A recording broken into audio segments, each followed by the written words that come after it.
In the fairy tale criminal justice system, citizens are represented by two equally important groups: the prosecution, who ensures order, and the defense attorneys, who uphold the rights of the accused. These are their stories. Members of the jury, we are gathered here today in Fairytale Criminal Court to consider the most grave and solemn of accusations. The defendant, Snow White, stands charged with murder in the first degree. Specifically, the prosecution alleges that she intentionally poisoned the evil queen, resulting in her death. As jurors, you bear the sacred duty of carefully considering the evidence and rendering a just verdict based solely on that evidence. The future of the defendant rests in your hands. Counselors, you may proceed.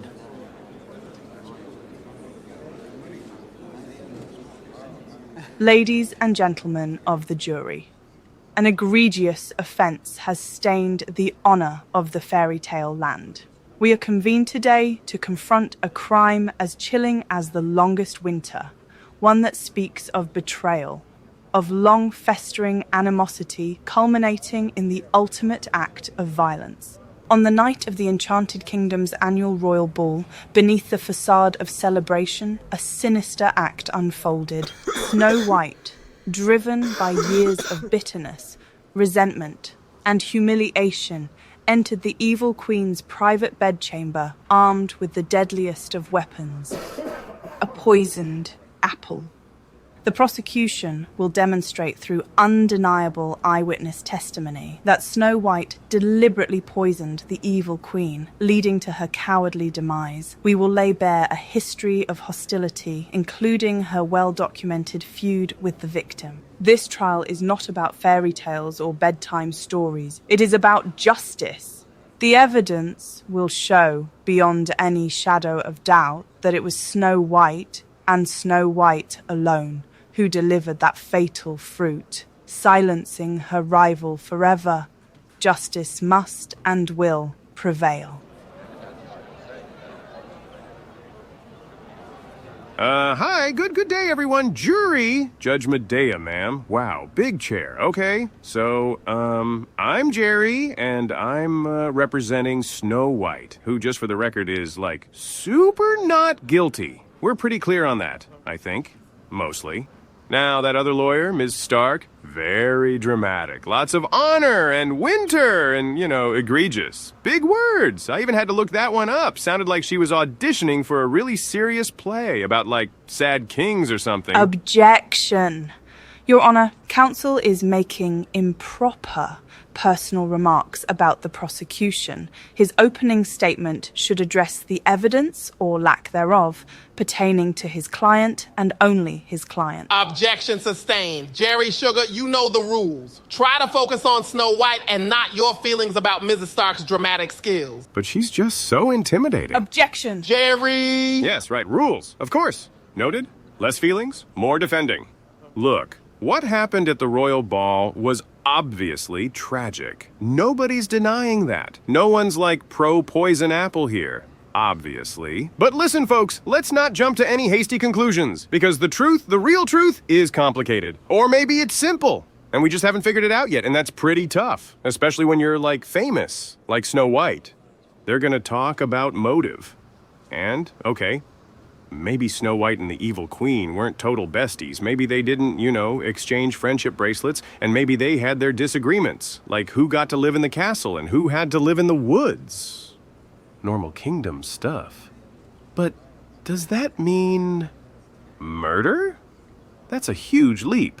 Like over a dragon. Huge. Metaphorically. And this ball. Everyone was there. Everyone. It's like if something bad happens at a party, you don't just go blaming the person whose name sounds most like a weather condition. You gotta look at all the party goers, because frankly, the evil queen wasn't exactly Miss Popularity. There weren't a lot of people sending her get well soon cards, if you catch my drift. Like that mermaid lady, she always seemed a bit shifty to me. With those shells, and Cinderella, she had that whole shoe thing. Could be a motive? Maybe not?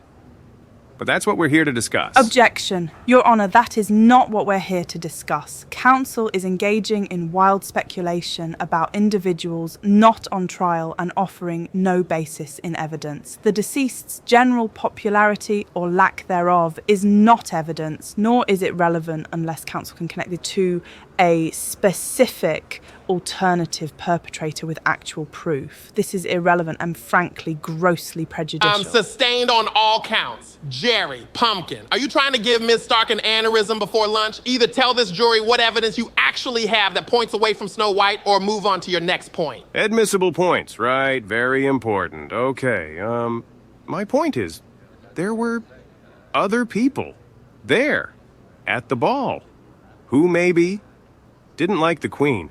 That's a fact, right? People were there. Barely. Proceed, counsel, and try to build a bridge to relevance sometime this century. Look, all we ask is that you just keep an open mind, like a really open mind. Because honestly, this is all just a totally normal, totally reasonable, big misunderstanding. And the real killer, the one that's not Snow White, is still out there. Somewhere. Objection, Your Honor. Defense counsel's claim of a real killer is baseless, unsupported speculation. This statement is an improper attempt to mislead my jury and prejudice their understanding of the facts. I request his entire opening statement be stricken from the record. Ms. Stark, I appreciate your zeal, and believe me, I sympathize. Objection to the real killer comment is sustained. Jury, ignore that. But striking his whole speech? Honey, if I start striking every foolish thing Jerry says, we'll never finish this trial. Request denied. All right then, prosecution, you may call your first witness. Don't worry, we got this. Please state your full name and occupation for the record. Cinderella. Princess Cinderella. But most people just call me Cindy now. I'm retired from, scrubbing floors. These days I'm mostly just attending balls, charity events, state-hosted dinners, and, being excellent to my many subjects. Thank you. Cindy, were you present at the Enchanted Kingdom's royal ball on the night the evil queen died? Yeah, totally. It was a big event. Anybody who's anybody was there. It was festive. And did you see the defendant, Snow White, at this ball? Yeah, she was there, definitely. Kinda hard to miss. Very intense aura. Not really vibing with the whole, happily ever after theme of the evening. And how would you classify Snow White's demeanor that evening? She seemed perturbed. Like deeply perturbed. Like she knew kung fu, but for feelings. And she was about to use it. On someone. Someone? Objection, Your Honor. Someone could be anybody. How does he know who someone is if she hasn't said who someone is yet? Jerry, counsel is asking the witness to identify the someones he just mentioned. That's called direct examination. It's how trials work overruled. Good point, Your Honor. Cindy, to whom did Snow White's perturbed demeanor appear to be directed? Oh, right. Mostly the evil queen, I'd say. There was some serious ocular pat-down action taking place. And I don't mean the hot kind. Very focused, like a laser beam. But with her eyes. Can you recall specifically what happened at midnight? Absolutely. I was involved in a conversation with Prince Zendaya. It was getting, pretty serious, but I had to go. Midnight's always been, kind of a big deal for me. Old habits, I guess. So as soon as the clock struck 12, I bounced. Did you see the evil queen on your way out? Yeah, I saw her in the hall. She left early, too, and was going back to her bedchambers. Objection! How does Cinderella know she was going to her bedchambers? Maybe she was going to the Royal Library, or the Dungeon Snack Bar. That's pure speculation. Jerry, baby, while your enthusiasm is noted, that objection is called cross-examination, and we're not up to that part yet. Oh yeah, that sounds right. Do you have maybe another objection, a more procedural objection, perhaps regarding the foundation of the witness's last statement? Objection. Lack of foundation? Your Honor, defense counsel just received improper coaching from the bench. I object to your assistance. Mrs. Stark, do I look like I'm wearing a bad motherfucker t-shirt to you? Sustained on lack of foundation. Counsel, please clarify how Cinderella knew where the queen was headed, and Jerry, get your objections straight. This is going well. Cinderella, She was holding the key to her bedroom in her hand. how can you be sure it was the key to her bedroom? I guess, actually, I'm not sure. Boom. But when she took it out of her pocket, she said, "I'm going back to my room. Oh, right, the key. Oh, wait, here it is." And do you know where Snow White was at that very moment? Yeah, she was standing in a hallway just outside the ballroom, in the shadows, you know? Very stealth mode. Like if you've ever seen someone trying really hard not to be seen. Snow was crushing it, but I definitely saw her, because I see everything. It sounds like you got a good look at Snow White. Was she holding anything? Oh yeah, definitely. She was holding a basket, with apples, red ones, lots of apples. Which looking back seems kind of relevant considering the whole poisoned apple situation. And was Snow White doing anything unusual as the Queen walked past? No, not really. But she had this look in her eye, like that time I lost my dog. It made me run away faster. To be clear, Cindy, at midnight you saw Snow White hiding in the hallway, holding a basket of apples, watching the evil queen leave the ballroom alone. Is that correct? Wow. When you put it like that, kinda seems like she did it. Your witness.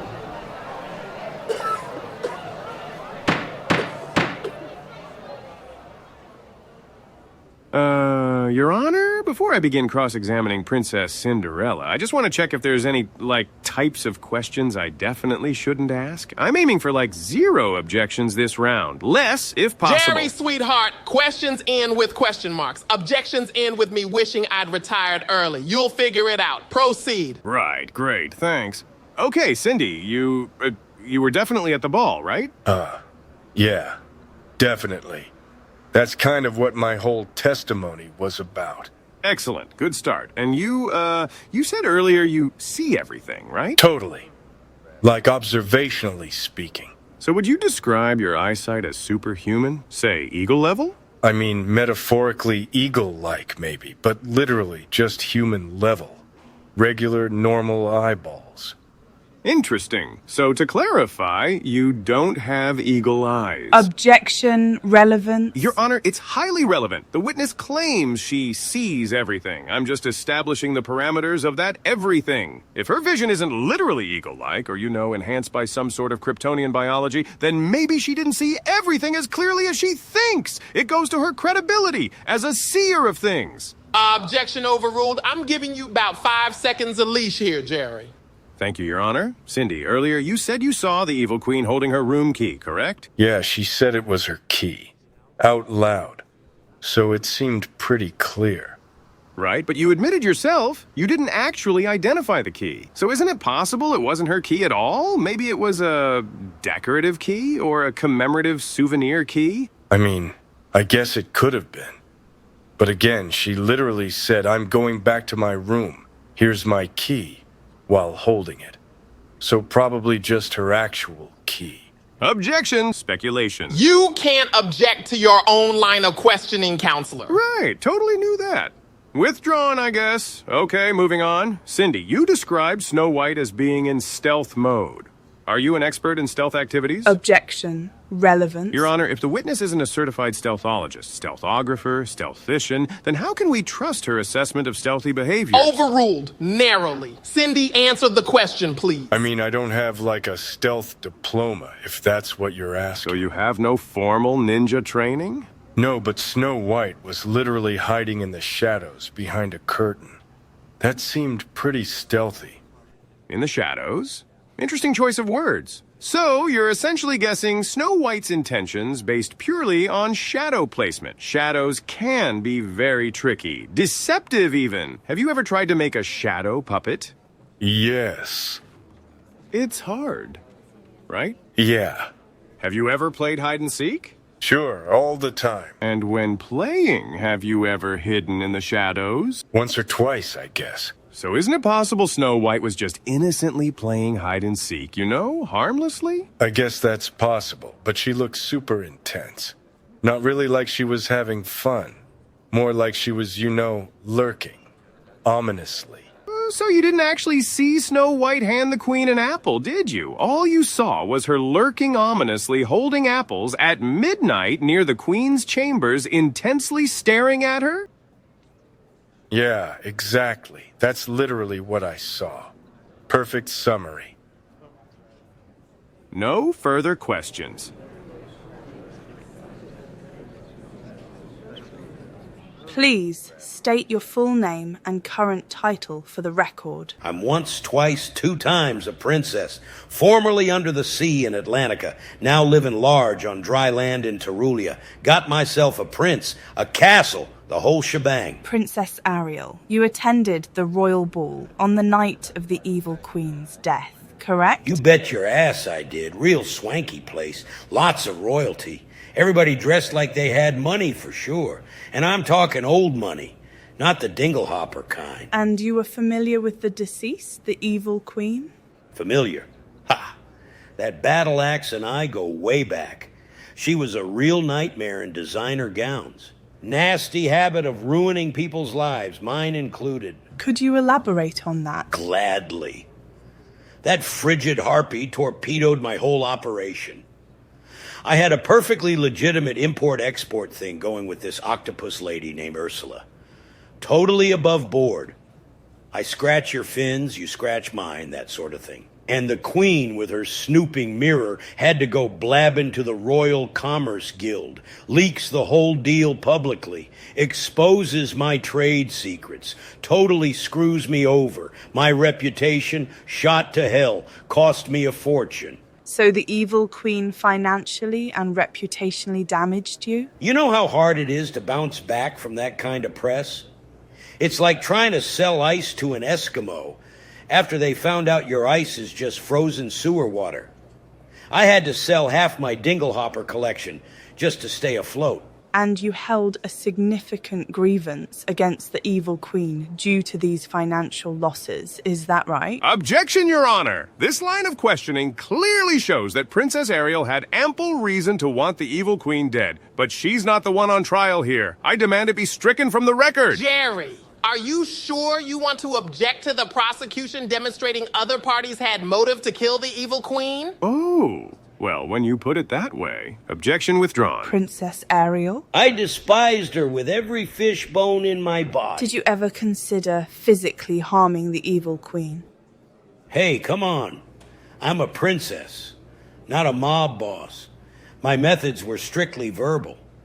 Maybe some aggressive tweets and public shaming, but I'd never poison anybody.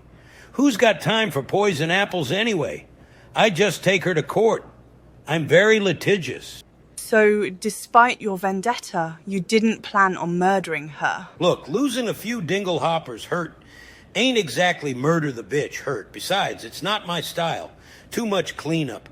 Let the lawyers handle the dirty work. In contrast, Snow White stood to inherit an entire kingdom upon the evil queen's death. Would you agree that's a significantly stronger motive than yours? Objection, Your Honor. Leading the witness. Sustained. Princess Ariel, who stood to gain more from the evil queen's demise, you or Snow White? Snow White, hands down. She was sitting pretty. Just one bad apple away from becoming queen of the whole damn kingdom. You're saying Snow White stood to inherit everything? The kingdom, the power, the fortune upon the evil queen's death? Objection. Speculative. Ariel couldn't possibly know the intricate details of royal succession for another kingdom. Your Honor, Princess Ariel is herself royalty in 2 different kingdoms and would be reasonably aware of the primary lines of succession in neighbouring diplomatic states, especially one as prominent as this. Furthermore, the defendant's status as the king's only child is a widely known fact. This is not speculation, it's context. Overruled. Princess Ariel, you may answer the question based only on your understanding of the kingdom's general state of affairs. Yeah, like I said, jackpot. The kid was set to go from rags to riches, literally. One dead queen. And boom, she's top fish in the pond. Everyone knew that. It ain't rocket science, it's royalty. Snow was talking about it all night. All night? You mean at the ball? Yeah.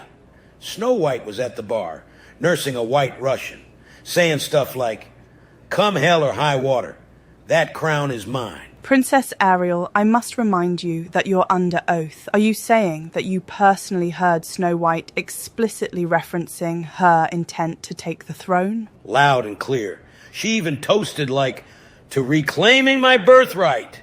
And something about that whore's days being motherfucking numbered. And by that whore, you believe she was referring to the evil queen? Objection, Your Honor. Anybody can be a whore. Even I know that. Sustained. Did Snow White make any direct mention of the evil queen specifically? Oh, hell yeah. Someone at the bar asked her straight out, "Who are you talking about?" And she said, "The evil queen." And finished her drink, then said, "That problem is about to solve itself. Permanently." I nearly spit out my champagne. Nearly. Not at 500 gold pieces a bottle. No further questions. Princess Ariel, you've admitted to numerous, but let's call them ethically flexible business ventures, correct? With, octopi and whatnot? Ethically flexible. Honey, I was an innovator. A disruptor of the undersea economy. You gotta break a few clams to make an omelet, you know? What's your point, ambulance chaser? My point is, can we really trust the word of someone who consorts with cephalopods for profit? Argumentative, and counsel is insulting the witness. Sustained. Jerry, try to stick to questioning her testimony. You testified earlier about drinking champagne valued at 500 gold pieces per bottle. Is that correct? Yeah, good stuff. Got a cellar full of it back home. You should try it sometime. Really loosens you up. So would you say you were intoxicated? Just a little buzzed. Enough to make conversation interesting. Interesting. So, your memory of what Snow White said might not be entirely reliable? Hey, I said I was buzzed, not blacked out. Champagne doesn't erase your memory. It enhances it. That's scientifically proven. I don't think that's how alcohol works. Was there music, people chattering, lots of clinking chalices? Sounds like a lot of activity. Yeah, it was a bash. And how far away from Snow White were you? I don't know, like 15 feet, maybe 20. Look, my ears work great. I lived underwater. Sound carries.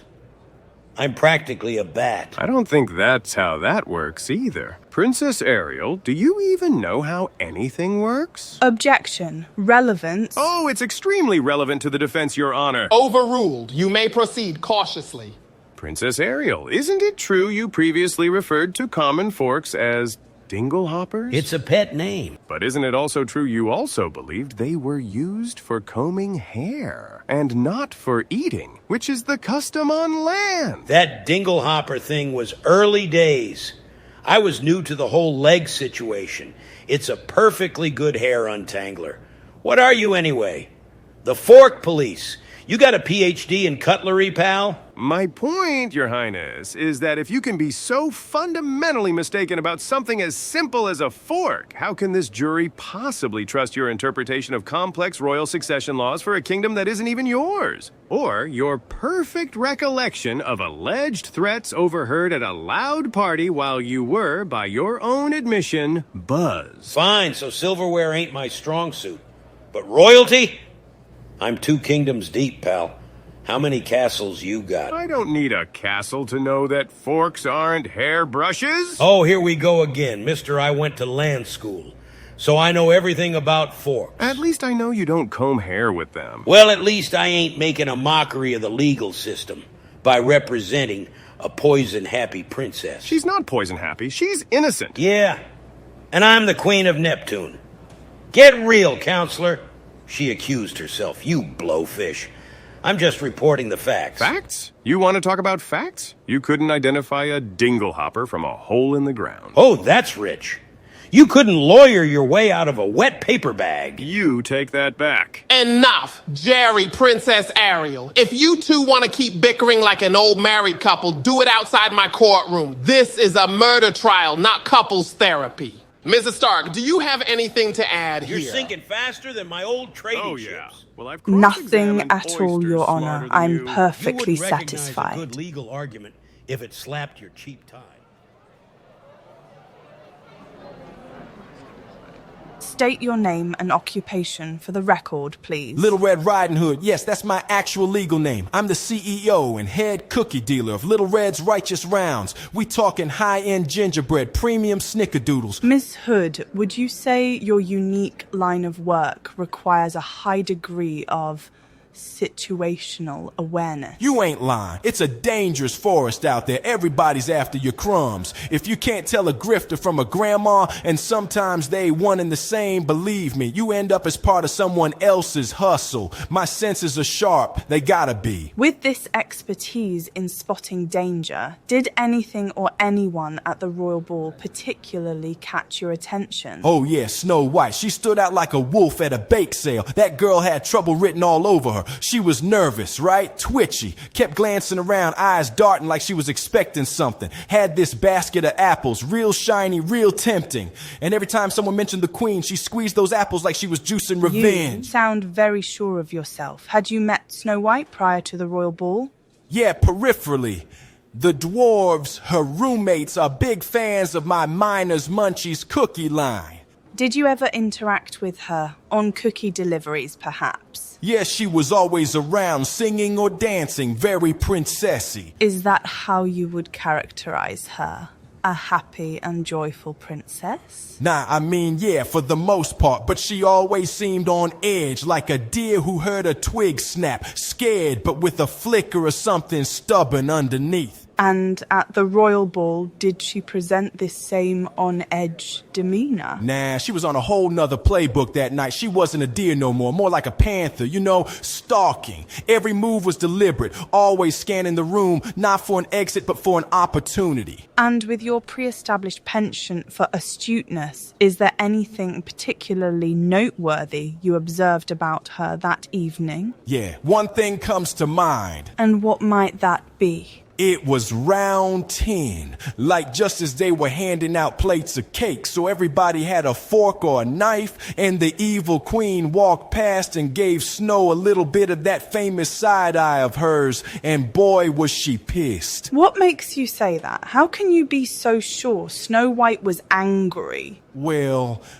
I can't be totally sure, but she held up her knife, pointed it at the evil queen and said, "One of these days I'm gonna kill that bitch dead. Stone, cold, dead." Objection, Your Honor. On what grounds? This is absolutely devastating to my client. Mr. Jerry, while your emotional assessment of the testimony's impact is noted, do you have an actual objection? No, Your Honor. Just the devastating part. Very devastating. Then I'm afraid the devastating part stands. Overruled. Ms. Stark, you may proceed. No more questions, Your Honor. I'm so sorry. I thought this was going way better, but don't worry. We can still turn this around. I have a plan. Mr. Jerry, your witness. Mr. Hood. I mean, Ms. Hood. Little Red. Yeah, spit it out. I got cookies waiting. Actually, you know what? No questions. None at all. The defense is good with what we heard. Are you sure, Jerry? Yes, Your Honor. I'm positive. All right then, Ms. Hood, you may step down and perhaps send a sample of those Oblivion brownies to my chambers later. What can I say? She terrifies me.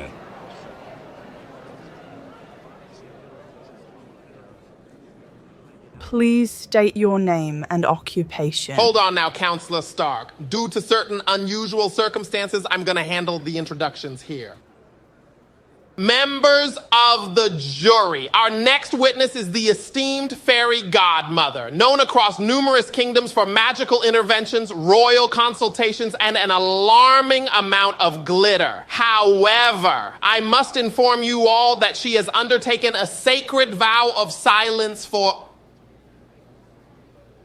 For let's just say deeply personal and sparkly reasons. She'll communicate yes with a distinct magical bell chime, like this. And no with a profound and hopefully not too judgmental silence. Counselors, I will be providing you extended leeway for leading questions due to this format. But hear me clearly. Do not test me. If either of you tries to abuse my generosity, you'll be wishing for a pumpkin carriage to spirit you away before I get my hands on you. I want verbal confirmation you both understand. Perfectly, Your Honor. Objection! Are you objecting to me, Mr. Jerry? This ought to be good. On what conceivable grounds? On the grounds of Confrontation Clause. Sixth Amendment. My client has the right to confront her accusers. How can we, as stewards of the law, effectively examine a witness who only communicates with festive jingles and stony silence? It fundamentally prejudices our ability to impeach credibility or explore the nuances of her testimony. Furthermore, you implied the extraordinary credibility of the fairy godmother within your introduction. As per Fairyland versus Pinocchio, the bench should maintain neutrality, and respectfully, Your Honor, you just crossed that line. Your Honor, if I may. While the method is unconventional, the witness is present. The defense will have ample opportunity to pose yes or no questions. The veracity of bell chimes versus verbal testimony under oath is a matter for the jury to weigh, but it doesn't negate the act of confrontation itself. Many forms of non-verbal testimony have been accepted. Mr. Jerry, that is surprisingly a well-articulated and legitimate legal point. I'm almost proud. Almost. Overruled. But consider yourself noted for a rare display of actual legal acumen. Don't let it go to your head. Thank you, Your Honor. Did you see that? I may have lost, but I lost brilliantly. You may proceed, Mrs. Stark. Fairy Godmother, you are indeed the widely respected magical advisor to many prominent figures in this kingdom and beyond, are you not? And you have served in such a capacity for many years, offering counsel and transformative solutions. And did you have what could be described as a contentious relationship with the deceased, the evil queen? And was this contention due, at least in part, to certain public allegations the evil queen had levelled against your professional conduct? Specifically, allegations she termed, and I quote, magical malpractice, correct? Oh, here we go with the malpractice again. Let me guess, she was operating without a magic license too. Mr. Jerry, inside voice or outside in the hallway. Sorry, Your Honor. And these allegations, regardless of their ultimate veracity, would you say they were damaging to your esteemed reputation? Did this situation significantly contribute to your negative feelings toward the evil queen? Now, Fairy Godmother, did the defendant, Snow White, approach you in the weeks or months prior to the royal ball to discuss strategies for dealing with the evil queen? And during these consultations, did Snow White ever express significant hostility or profound anger regarding the evil queen's past actions against her? And finally, Fairy Godmother, to be absolutely clear, for the record, did you at any point directly assist Snow White in any magical plan, enchantment, or potion specifically intended to cause harm to the evil queen?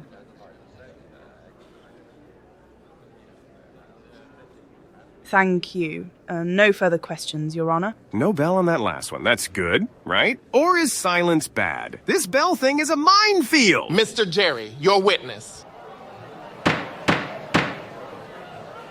Fairy Godmother. You stated earlier, via jingle, that the evil queen's allegations of magical malpractice caused you significant negative feelings, correct?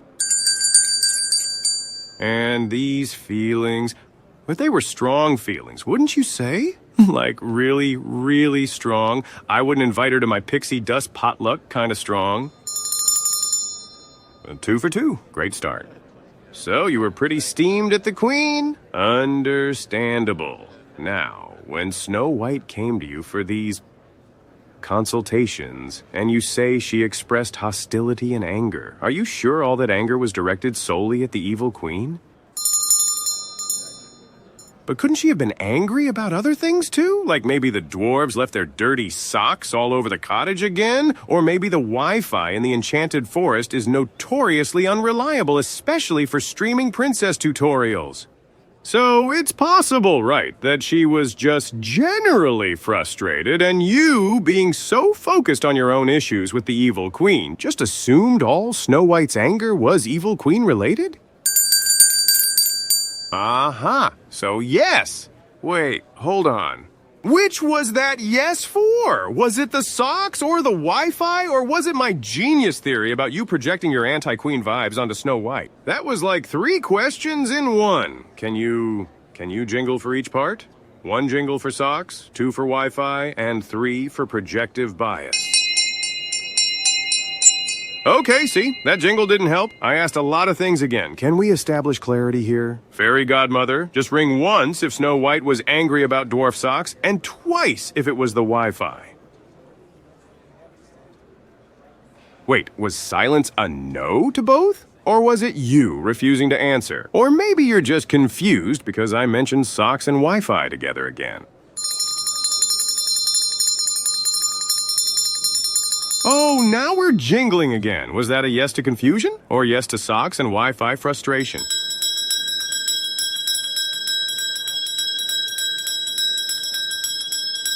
Your Honor, permission to treat the witness as hostile. Jerry, just stick to simple, singular, yes or no questions. Fine. Fairy Godmother, did you believe Snow White's anger at the evil Queen to be genuine?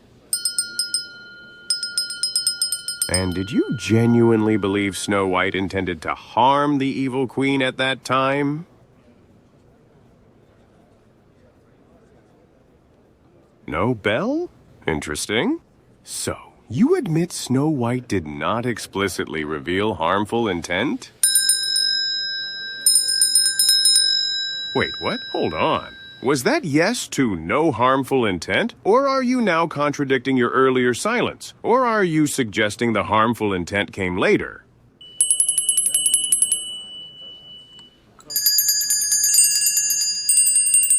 That was 3 jingles. 3! Is that even an option?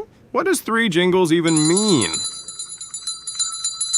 Your Honor, this is impossible. I'm literally arguing with a wind chime. How can I possibly be expected to defend my client against celestial bells? Mr. Jerry, this is your chosen profession. Please don't make me regret mine.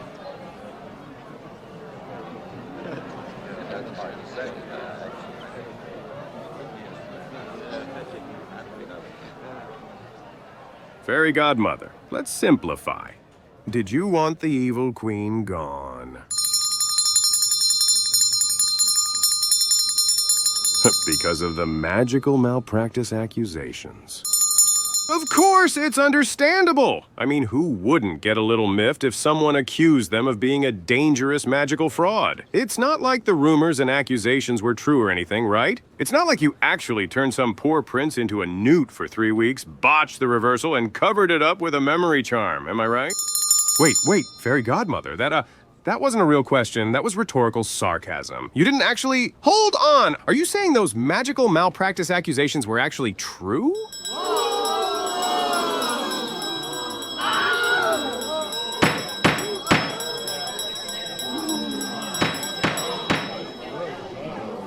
Order! Order! I will have order in this courtroom. Fairy Godmother, do not ring that bell again. Bailiff, secure the bell. Counselors, my chambers now. Wait, did I just win the case? Not another word, Mr. Jerry. Chambers, immediately. In my defense, sarcasm has never been my strong suit.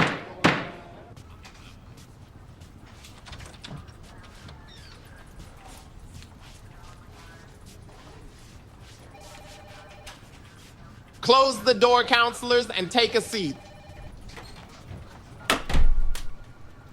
Miss Stark, perhaps you can enlighten me as to why a crucial piece of impeachment evidence involving your witness was not disclosed to this court. Your Honor. Don't you, Your Honor, me. Explain yourself. The allegations were public, but unsubstantiated. I had no definitive, verified proof that the more extreme claims of magical malfeasance were based in fact. My intention was to present all known associates and— Unsubstantiated? Counselor, did it not occur to you in your prosecutorial due diligence to perhaps ask your bell-ringing star witness before putting her on the stand in a murder trial if the very serious accusations the victim was leveling against her were, in fact, true?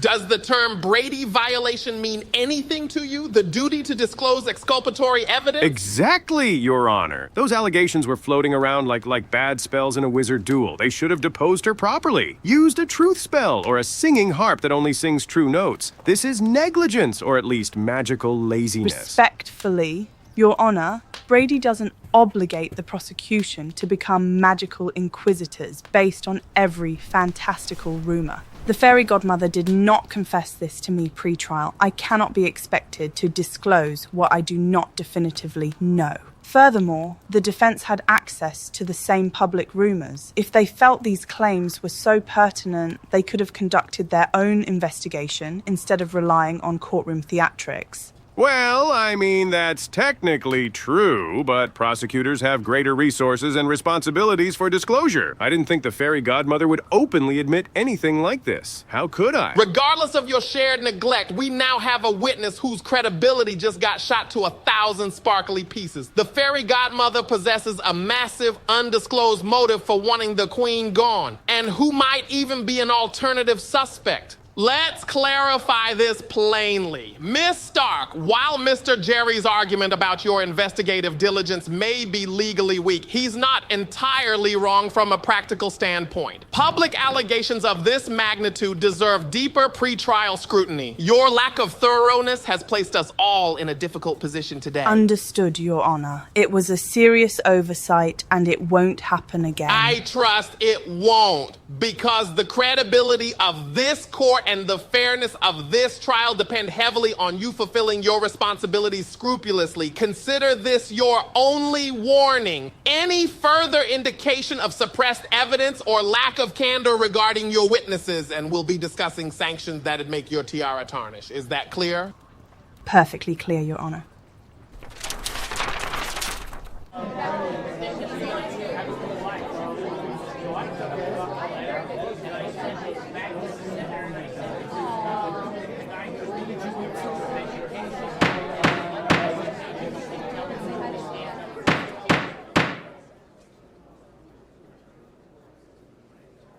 Members of the jury, due to the emergence of previously undisclosed material information which fundamentally impacts the credibility and potential bias of the witness who just testified, this court hereby rules that the entire testimony of the fairy godmother is to be stricken from the record. You are to disregard everything you heard or thought you heard from this witness. Every silence, every sparkle, every jingle. It is as if this witness never took the stand.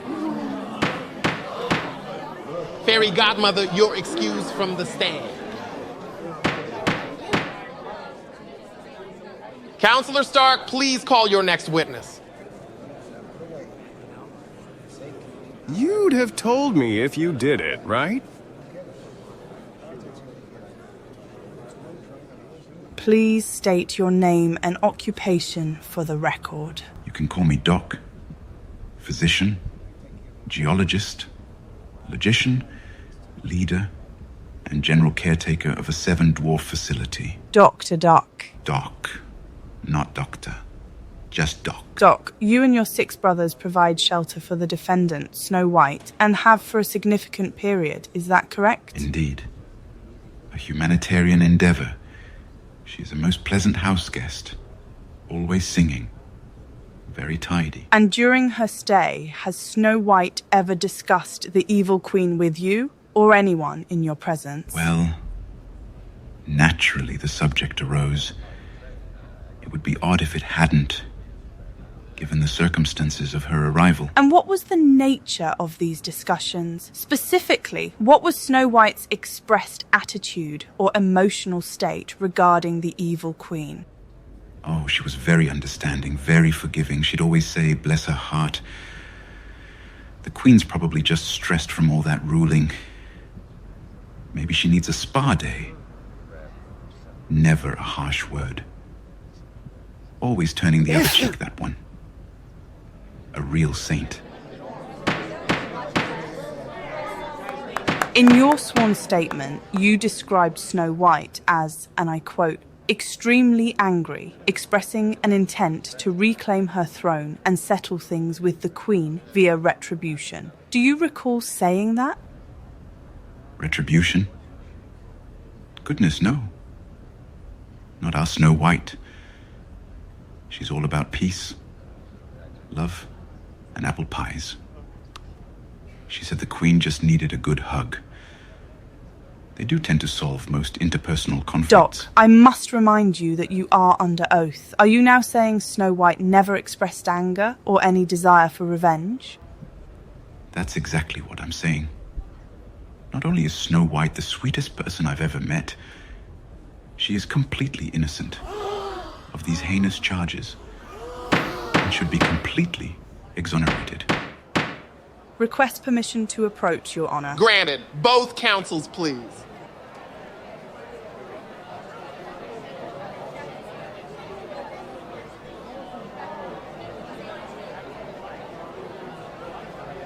Your Honor, this witness is directly contradicting every substantive point from his pre-trial deposition and interview. I believe he is being deliberately untruthful, and I request leave to treat him as a hostile witness. Hostile, but he's saying great things for Snow White. He's making her sound like a saintly pacifist with a pie fetish. This is the best witness we've had all day. Your request to treat the witness as hostile is granted. Mr. Jerry, sit down.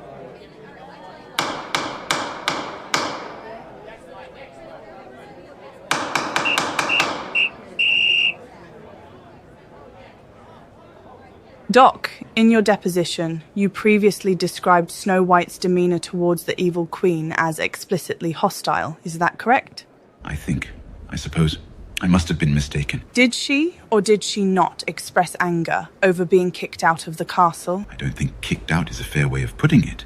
Your own sworn testimony states she said, and I quote, "That murderous bitch will pay for what she's done. I'll see her ruined and that throne will be mine." Did you or did you not make that statement? Ruined is such a strong word. Was that your statement? Yes or no?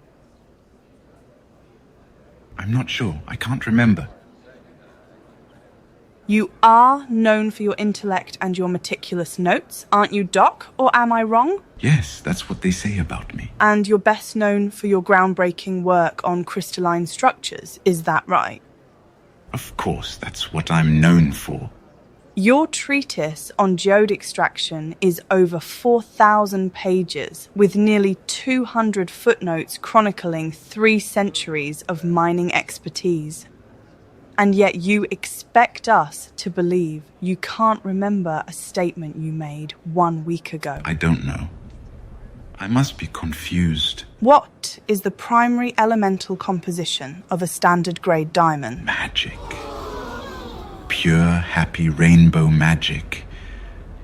And probably some glitter. Let the record show that the correct answer is carbon. Objection. Overruled. But I didn't get to say why I was objecting. Overruled. You're not really Doc. Are you? All right, fine. I'm not Doc. You need to leave. I'm happy. I'm happy. I'm happy. I'm happy. I'm happy. I'm happy. I'm happy. I'm happy. I'm happy. I'm happy. I'm happy. Order. Order. Doc couldn't make it. Order. Order. Too busy counting his gem collection. Order. I will have order Just in wanted this to help court. Snow White. She's always so nice to me. So I thought I'd help. We look so alike. And nobody ever notices, so I figured it'd be fine. Order, order. Happy you are in contempt of this court. Bailiff, escort him to a holding cell.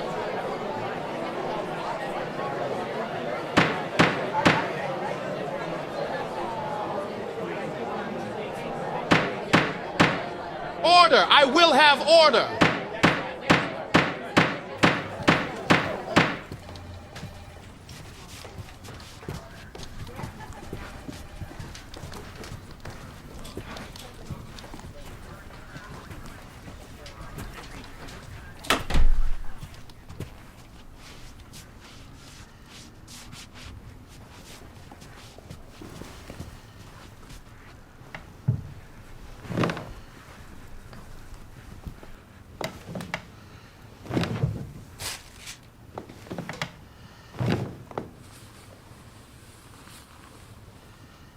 Miss Stark, how is it that you've called yet another compromised witness to my courtroom? Your Honor, I had no reason to believe... Your witness committed perjury. Perjury, Miss Stark, on my stand, by a dwarf you presented as a pillar of subterranean intellect. We are dangerously close to a mistrial here.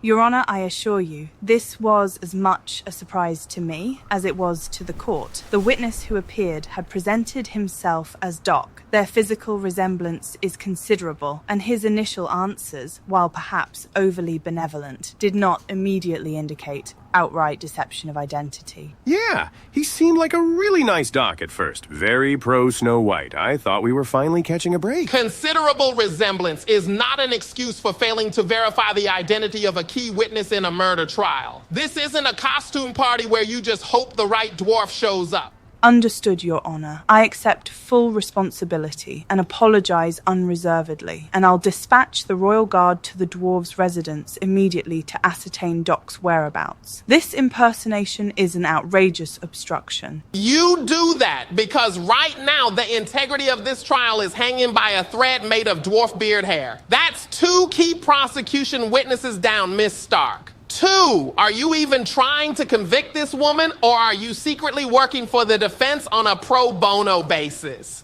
Your Honor, I am prosecuting this case to the best of my ability, with the evidence and witnesses available. This kingdom is a procedural nightmare. I don't know. I kind of like it. Here's what's going to happen. We go back out there. I instruct the jury that Happy's testimony will be stricken in its entirety. The jury will be instructed to disregard every word. And you, Miss Stark, will call your next witness. And if that witness turns out to be a squirrel in a wig, we will have that mistrial I'm painstakingly trying to avoid. And then I'll take a very long, very necessary vacation to a land where the only talking animals are in professionally produced animated features. Are we on the same page of this very tattered storybook? Yes, Your Honor. A squirrel in a wig? I should write that down.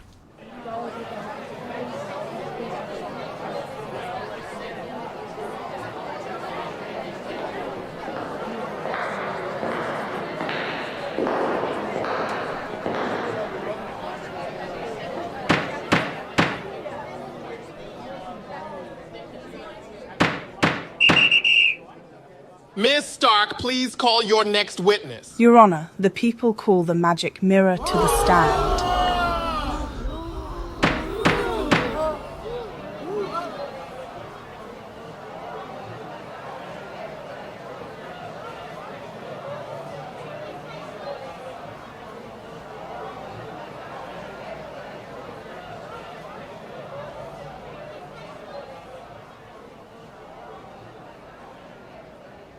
Magic mirror on the stand. Please state your name and occupation for the court. I'm the magic mirror with grade A clout, and I serve it straight. That's what I'm about. And by serving it straight, you mean that you answer every direct question truthfully. Is that correct? Truth's my vibe. No cap or sus. Can't eat a lie. All bets, no fuss. Your powers grant you perception beyond physical boundaries, correct? You're capable of clearly perceiving events no matter where they occur within the kingdom? My vision's bussin', I peep whole scenes. Skibbity vibes. I know what they mean. Just to clarify further, can walls, doors, or locked rooms obstruct your ability to see the truth? No wall, no door, nor lock stops me. My Sigma Flex got mad fools salty. Objection, Your Honor. Relevance? We're spending an awful lot of time discussing the magic mirror's voyeuristic tendencies. Your Honour, I'm simply trying to establish the witness's magical accuracy and capabilities. It is absolutely vital, both to his credibility and the prosecution's case. How do we even know he's telling the truth? Anybody can say they see everything. I could say I had a heart-to-heart with the talking squirrel this morning who told me Snow White is innocent, but that doesn't make it admissible, does it? It doesn't. Does it? While I'm inclined to believe a magical artifact of such legendary renown, a practical demonstration of its abilities doesn't seem uncalled for. Magic Mirror, are you amenable to a brief test of your truth-discerning faculties? A little test? Bet. Say no more. My truth slaps hard. It ain't no chore. Your Honor, if I may? Magic Mirror on the stand. What song did I sing in the shower this morning? Aqua's your jam, you can't resist. I'm a Barbie girl, if you insist. The defense is satisfied. You caught me on a Wednesday. I usually prefer power ballads. Very well. Counselor, you may proceed. Thank you, Your Honour. Magic Mirror in all of your eons of existence, reflecting the truths of this kingdom and beyond, has any individual, king or commoner, wizard or woodsman, ever successfully disputed one of your pronouncements? Has your sight or knowledge ever once been proven fallible or incorrect? My record's clean, my tea spills true. Never took one L. How about you? So, to be unequivocally clear, your revelations are, by your very nature, beyond reproach and irrefutably accurate? No ick, no shade, I never fold. I'm the OG goat. My word is gold. Objection, Your Honor. I'm getting deja vu here. Miss Stark, we've already established the Magic Mirror's credibility. Do you have a question for your witness that pertains to this case or not? Yes, I do, Your Honour. Then please ask it, Counselor. One final question. One last retort. Magic Mirror. For the court. With all you've heard, with all you've seen, tell us who killed the evil queen. The queen was slain. You got that right. And she was murdered by Snow White.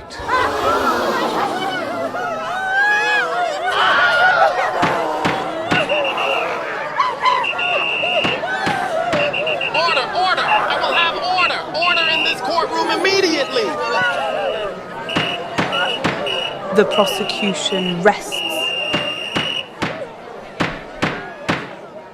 Jerry, your witness.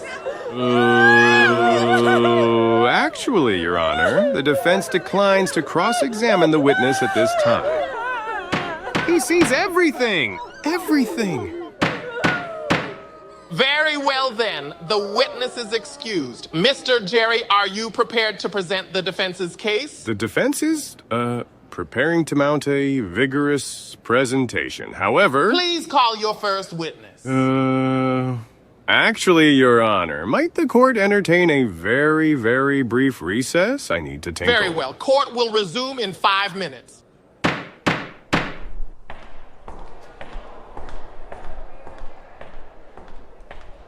Okay, Jerome, deep breaths. You're a lawyer. Technically, you passed the Fairytale bar exam. Eventually. You can do this. That mirror thing was bad. Real bad. She was murdered by Snow White. Not exactly ambiguous, was it? What would a real lawyer do? Object its rhymes weren't iambic pentameter? Claim a mistrial due to excessive Gen Alpha slang? Probably not. Okay. Witnesses. Who do we have? The dwarves? After Happy's perjury party? Good luck getting any of them to say something sensible. Cinderella was nice, but she saw snow lurking with apples. What else is left? Talking squirrels? This is a disaster. A full-blown, crown jewel-encrusted disaster. Maybe I can just stand up and cry? Would that work? Appeal to their sympathies? Ladies and gentlemen of the jury, my client is very sad, and I am very incompetent. Please let her go. Probably not a winning strategy. Maybe I can bring up the whole mistrial thing again.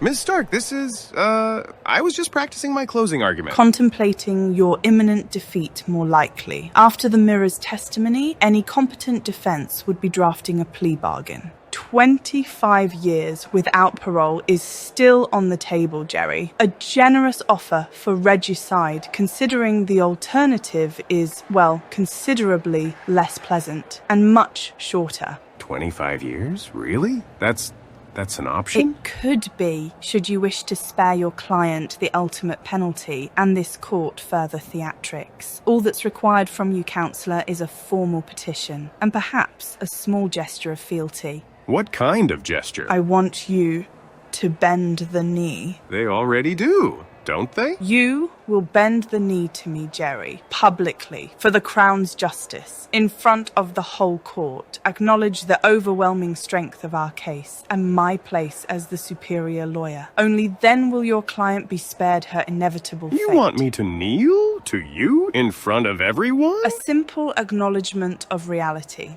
Jerry, some find humility surprisingly liberating. Consider it 25 years, or the axe. The choice, as they say, is yours, or rather your client's, if you can convince her. Kneel to Sansa. Admit I'm beaten? Not a chance. She can keep her 25 years, but what's left? The mirror might as well have handed the executioner his axe. I can't argue with that. I can't argue the facts. But facts aren't everything, are they? What if this case isn't about the facts at all? What if it's just about Snow White, her voice, her story, her heart? Magic mirrors can't see feelings, can they? Maybe that's what it missed. Maybe the jury just needs to feel something. Something human. Something beyond the truth. Something real.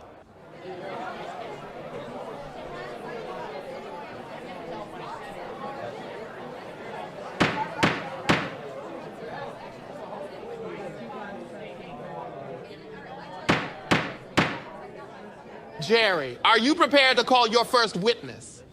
Yes, Your Honor. After everything we've heard, there's only one witness who can truly speak to the heart of this matter. The defense calls Snow White to the stand.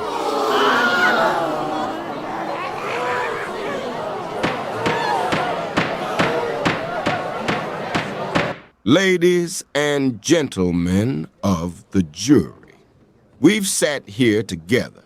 We've listened. We've watched a strange show unfold. A trial with dwarves telling lies, magical bells, mirrors spitting rhymes. I don't blame anyone for feeling confused. I sure as hell know I am. But let's get one thing crystal clear. There's an accusation hanging over my head calling me a murderer. Y'all hear that word and your minds run wild. It's easy, isn't it, to paint a picture of me as a monster? But before you decide who I am, let me tell you who I have been. You know the name. Snow White, princess, fugitive. But I was a child once, a daughter, a girl who lost everything when the evil queen arrived. My father, my home, my future. Y'all see the fairy tale. But I lived a nightmare. I felt the sharp edges of betrayal, the cold shadows of exile. I've known fear deeper than any of you can imagine. And yes, anger. Anger so thick you can taste it. I've dreamt of revenge. Who wouldn't? But here's the difference.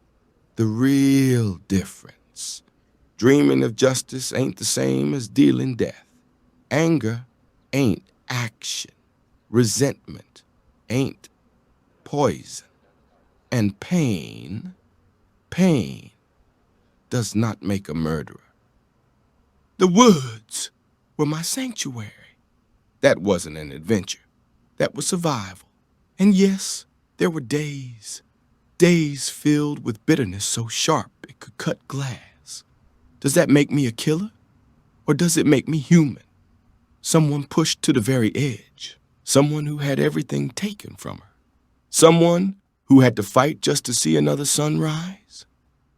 They call me the fairest of them all, but that ain't me. That's a label someone else chose.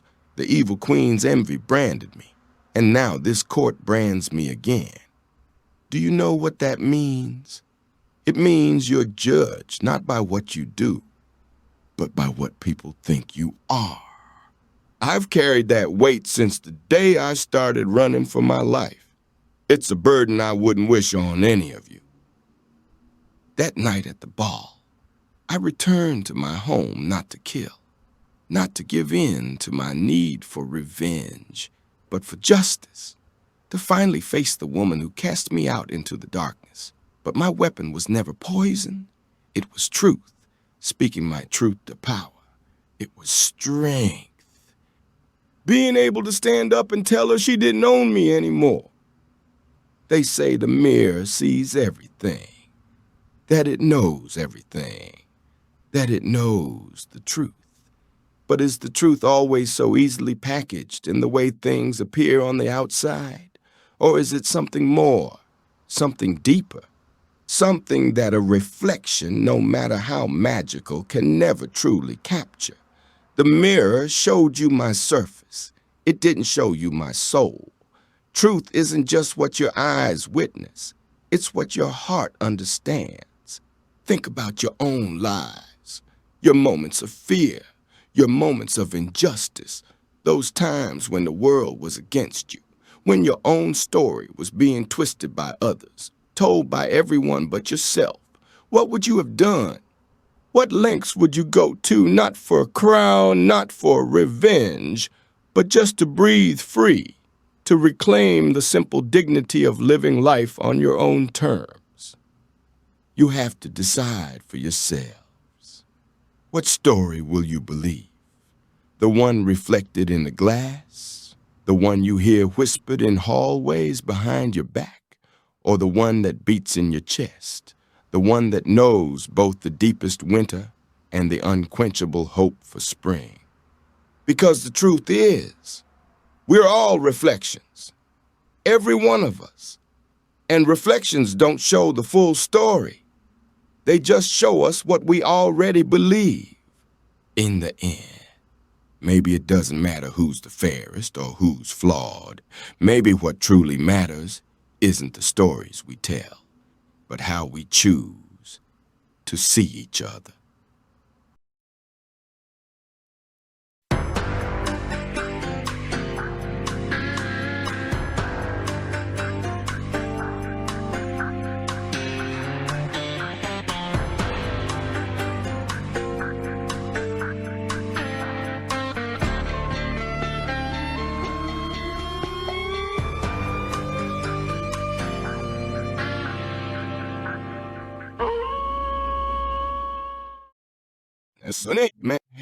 Sonnet, man,